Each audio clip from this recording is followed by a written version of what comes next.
vais vous donner mon témoignage de conversion, comment Dieu est intervenu dans ma vie. Vers l'âge de 8-9 ans, j'ai commencé à fréquenter l'église avec ma mère et mon frère. Ça nous a vraiment fait du bien au sein du foyer, on en avait besoin. Le Seigneur a vraiment mis une stabilité, une paix. Et vers l'âge de 15-16 ans, j'ai voulu faire mes propres expériences. J'ai fréquenté des jeunes à l'extérieur.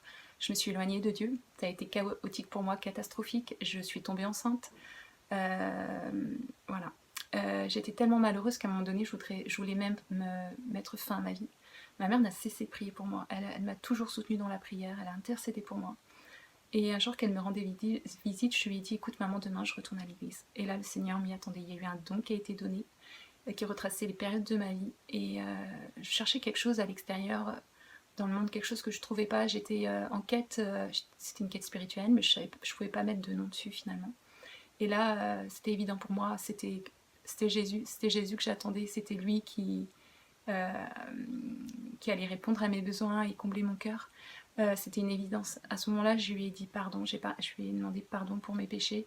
J'ai pleuré sur ma situation, je réalisais combien j'avais pu le faire souffrir, combien je m'étais éloignée de ses plans. Et là, voilà, j'étais convaincue que ma vie c'était pour lui maintenant, que je voulais lui donner toute ma vie, m'investir pour lui. J'ai mis ma vie en règle et avec Enora, voilà, on a été comme ça dans notre quotidien toutes les deux sur plusieurs années à vivre près de Dieu, à aller à l'église, voilà. Mais à un moment donné, j'ai commencé à sentir que la solitude me pesait. Et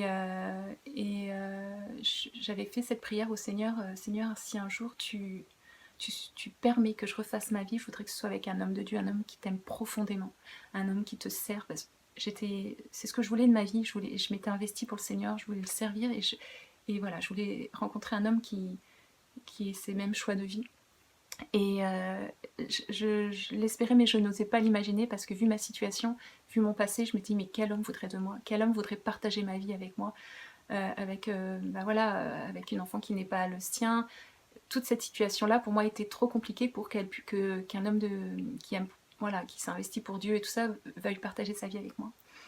Un jour, on m'a demandé d'aller travailler au sein d'une colonie. Je n'avais pas forcément envie de faire d'y aller, vraiment. J'avais d'autres projets, mais j'ai senti dans mon cœur qu'il fallait que j'y aille. Donc ça m'a demandé un gros effort, un gros sacrifice à ce moment-là, mais j'y suis allée parce que je savais que le Seigneur me voulait là. Durant ces moments-là, il y avait donc Benjamin qui était responsable de la colonie. Et quand je l'ai vu, j'ai appris un peu à le connaître de loin, parce qu'on n'avait pas de contact, voilà, on n'échangeait pas entre nous, mais quand je le voyais, je disais, bah, tu vois, Seigneur, c'est un homme comme ça que j'aimerais rencontrer. On m'a demandé de rester, la colonie était au sein d'une maison de retraite, et on m'a demandé de rester travailler après au sein de cette maison de retraite, chose que je ne voulais pas, mais le Seigneur m'a convaincue et m'a clairement dit et convaincue dans mon cœur qu'il fallait que je reste là. Et du coup, ben, je suis restée parce que je savais que c'était ce que Dieu voulait. Donc encore une fois, j'ai dit Seigneur, ok, tu me veux là, je te laisse les rênes de ma vie. Et parce que je savais que mon quotidien risquait d'être un petit peu compliqué dans mon organisation. Mais le Seigneur a béni.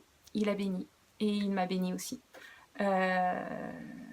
Donc quelques temps après, Benjamin, il était pasteur stagiaire à cette époque-là, donc il a été amené à partir en Normandie. On n'avait pas eu de contact entre nous, on n'avait pas eu plus d'échanges que ça. Et un Noël, il est revenu. Et il est venu me voir et il a voulu commencer à discuter. Et puis il y avait Nora à côté de moi. Et il regardait Nora et il me demande mais qui est-ce, c'est qui? Et je lui dis bah, c'est ma fille. Alors j'ai eu l'impression que le ciel me tombait sur la tête, c'était très compliqué à ce moment-là. Il est resté à regarder Nora et puis j'ai tout fait pour abréger la conversation, pour le libérer au plus vite. Je me disais le pauvre, je vais le libérer au plus vite, hein. Et je suis rentrée chez moi, je me suis mise à pleurer, je me suis dit mais non Seigneur, il n'y a pas d'espoir pour moi, il n'y a pas d'espoir, il n'y a pas d'avenir. Ok, tu veux que je travaille à la maison de retraite, je vais travailler à la maison de retraite. C'est pas grave, je tire un trait sur ma vie sentimentale, je te sers, d'accord. Voilà, c'est ton choix, je le respecte. 10 jours après, je reçois une lettre. C'est Benjamin qui m'écrit parce qu'il souhaite qu'on apprenne à mieux se connaître par correspondance. Et en fait, ce qui s'est passé au moment où il a vu Enora, un amour est né pour elle, un amour est né pour moi. Et j'étais loin d'imaginer ça. Quand j'ai vu sa tête, j'étais loin d'imaginer ça. Quand je le voyais regarder Nora, pour moi, c'était comme s'il était sous un choc, en fait. Il était choqué.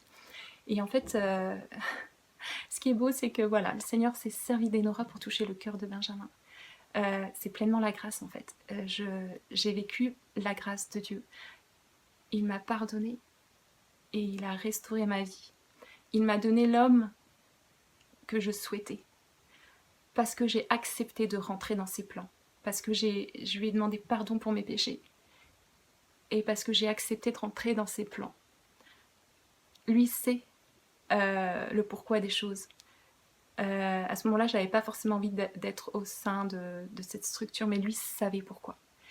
Et le fait d'avoir accepté, j'ai pu rentrer dans ses plans. J'ai tellement été bénie de Dieu, je le suis encore, et voilà.